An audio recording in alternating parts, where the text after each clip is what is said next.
TinkerCAD tips. Hey, the tutorial I'm going to bring you today is super exciting. I've been waiting a long time to bring you something like this, and this is going to be all about making threads, nuts, and bolts and such. For instance, I have some examples here, M10, M5, M3.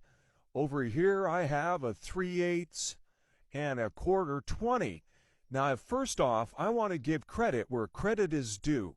I first saw this video over on YouTube, this channel right here, HL Mod Tech, which shows TinkerCAD threads and the free calculator.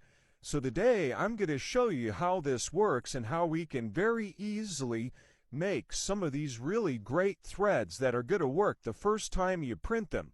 Now, I will note that as you get into some of these smaller nuts, like for instance this M3, that the threads may be so fine that they may be difficult to print.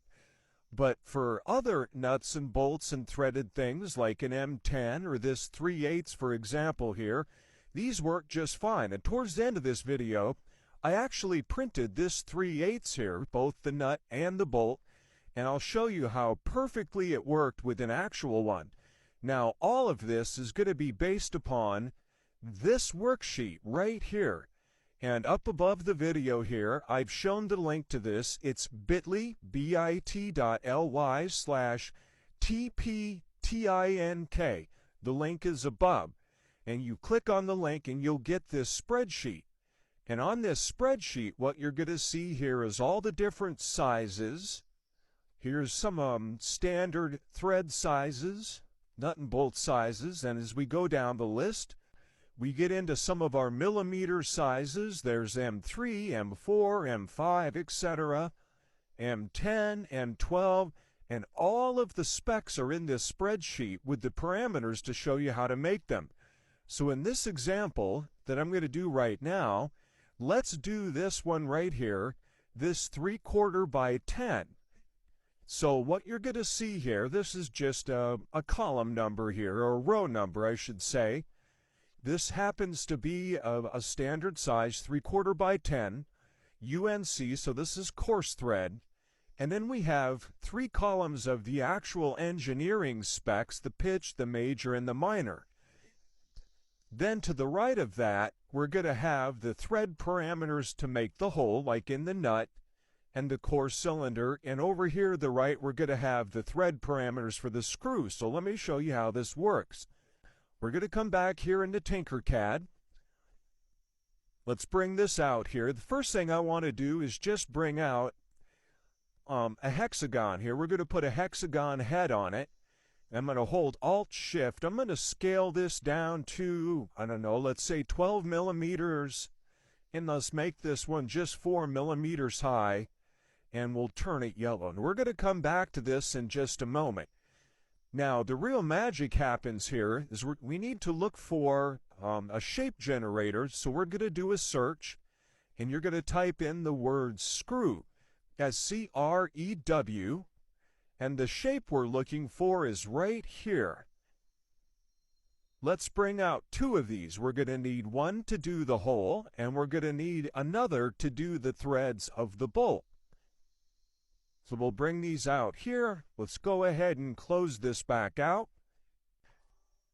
Now here's what we're going to do. We're going to make the whole part of this first for this, for the nut for this. I'm going to click on this.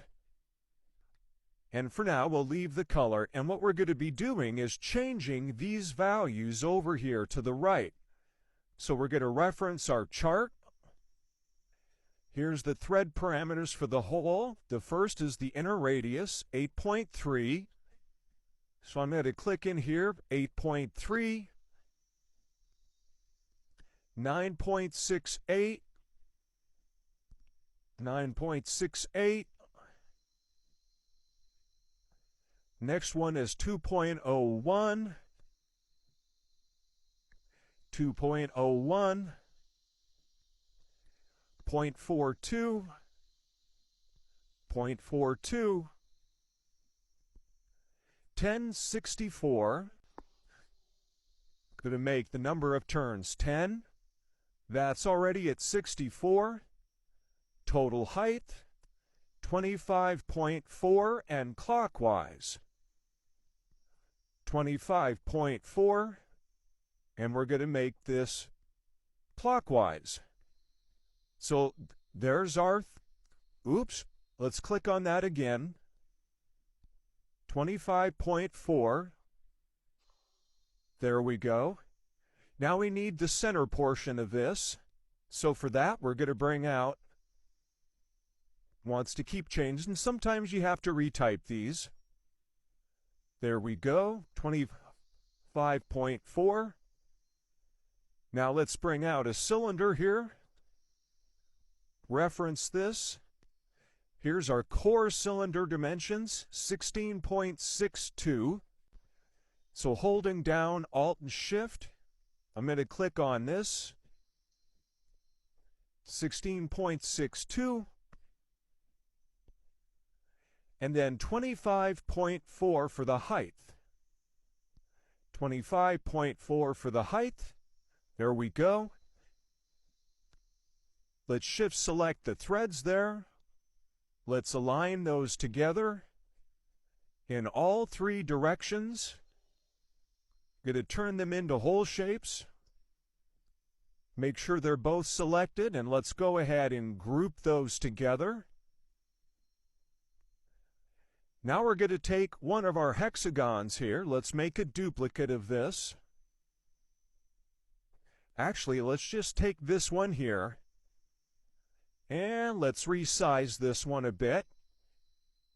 Holding Alt and Shift, I'm going to click here.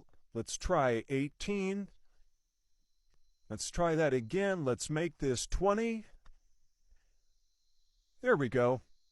That's a little bigger. Maybe 22. There we go. Let's put a little bit of a bevel on this edge here. We're going to come up here. I'm going to put in 0.5 for the bevel. Now I'm going to shift select that hole. We're going to do a quick alignment. We're going to align in all three axes. Okay, I need to make that nut a little bit bigger. So while it's there, click on it again, Alt-Shift. Let's make this 26. Yeah, once more, let's make that even bigger, 28. There we go. Select the two of those. Let's do that alignment again. All right.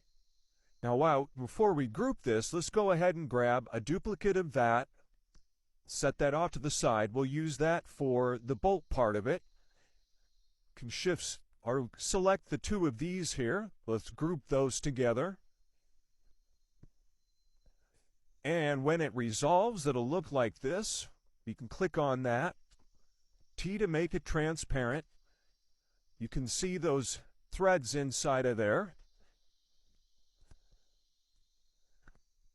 All right, we're nearing 8 minutes on this, so follow me for part 2, and I'll show you how to make the nut part of this. Actually, the bolt part of it, we've made the nut. Follow me for part 2, and we'll make the bolt portion of this, and then I'll show you my printed versions of this 3/8 bag here.